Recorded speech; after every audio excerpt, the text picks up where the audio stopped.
Somebody from the church told us that they had some dress from Korea, okay? And so we rode there, and in 8 months we had 2 kids, Timothy and Lisa. In I think it was 11 months. 11 months we had. You wrote to Korea. Who did you write to? Like the government? Huh? To their government? No, there is the one in Seattle is the headquarters, and you had to write there, and they looked for some kids. Okay. Wow. Yeah. Okay. So moving on. So you got Koreans. You started with Koreans.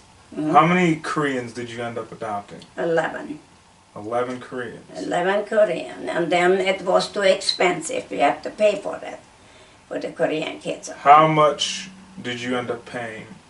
Well, to travel expenses and all that. Do you know a roundabout number?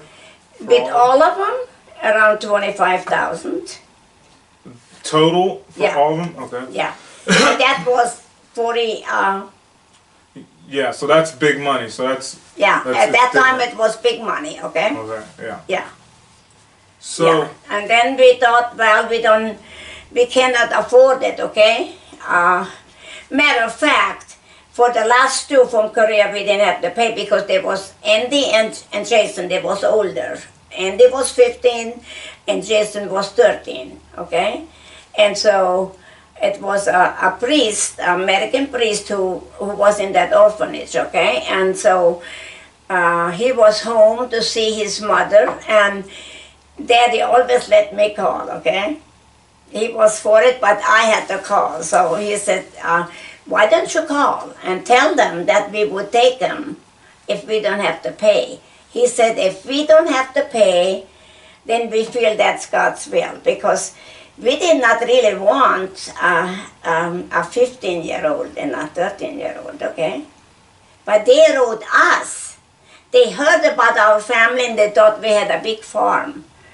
And so they asked if it's possible that we would be interested in those 2 kids. Those are the hardest to place from 80 kids, okay? And so, so Daddy came home. We didn't say anything for a week. And then he came home from work and he said, listen, you call up and tell them, if we don't have to pay, then we take them. He thought that was God's will. That was a sign, that was God's will. And so I called up and I said, we had 18 at that time, okay? And I told the priest, I said, we have already 18 and we have to raise them too, not just, get them over. And he says, you provide the home and we provide the money. Okay? so you took Yeah. them. It was a good choice. Jason taught me all my basketball, and I actually lived with him, so it wouldn't be a full family without Jason or Andy. Yeah, yeah, I think everyone had a place in this house. yeah. Period.